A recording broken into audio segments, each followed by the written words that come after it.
Hi there, welcome back to Rover Gardens. Now we're in April, and April really is the month of the bluebell. I think we're all familiar with those lovely woodland areas where big vistas of bluebells have naturalised and taken over.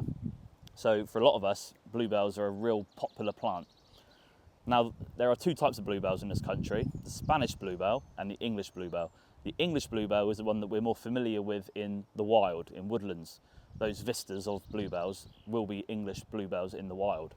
However, the Spanish bluebell, introduced into the country in sort of the 17th century, but popularised by the Victorians, they're the ones that are most common in our domestic gardens. Now, the thing is with Spanish and English bluebells, it can be very difficult to differentiate between the two, mainly because they hybridise so effectively.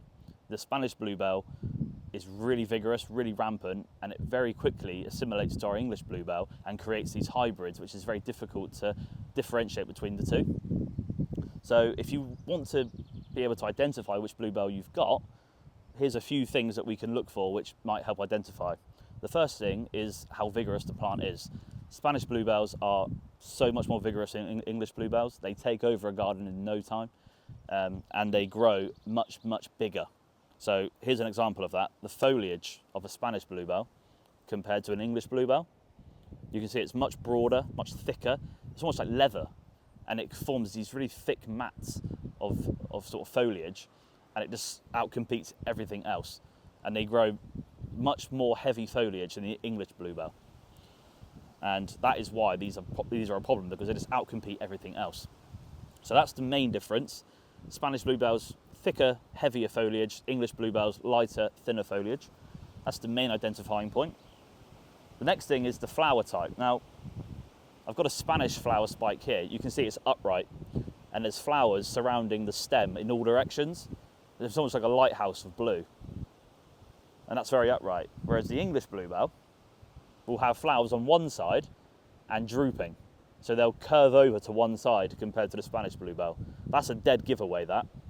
That's the most sort of distinct feature of an English bluebell compared to a Spanish bluebell. And you can also see that the blue is ever so slightly different. It's more of an intense blue compared to the slightly paler blue of the Spanish bluebell, but that's a very subtle difference. Another thing is that the colour of the pollen inside the flower is like a cream, whereas in the Spanish bluebell it can be sort of a greeny. It can also go to like a darker blue as well. So the pollen colour, again, a very subtle difference, but it can be a giveaway. Another thing to notice, that on the English bluebell, the end of the petals, it's like a bell-shaped flower, but they curl back on themselves, whereas on the Spanish bluebell, they tend to just be sort of flat. So again, it's a very subtle difference. So that's the flower giveaway. Another thing to look at is the colour of the flower. So although they're called bluebells, they can turn white and sometimes pink. Now this is more common in the Spanish bluebell. Spanish bluebells will lose their pigment much more readily than the English bluebell. So if you see a white bluebell, the chances are it's a Spanish bluebell or of Spanish origin. Now, why is it so difficult to tell the difference? Well, it's because they hybridise. Now the chances are, in fact I'm pretty certain that is a hybrid. That is not a pure English bluebell. I've got a bed of them here, and whilst when this was planted they probably were English bluebells, often the stock that is sold has got some Spanish hybridization in it. It's very difficult to buy pure English bluebells now, unless you go to a reputable nursery. And because Spanish bluebells have naturalised in this country, they've basically hybridised to a point where it's very difficult to tell the difference. So often what you'll find is, although there are these distinct features that differentiate between the two, once they hybridise, they have features of all those elements. So although that looks like an English bluebell, I can almost guarantee that is a Spanish-English hybrid. And it's just the extent upon which how much they've hybridised. So the more hybridised they become, the more they merge into a sort of distinct type of bluebell. So very difficult to identify unless you're buying pure English bluebell bulbs. That's the best way to guarantee that you've got pure English bluebells, and try not to mix them up with Spanish bluebells, so don't plant them in the same area.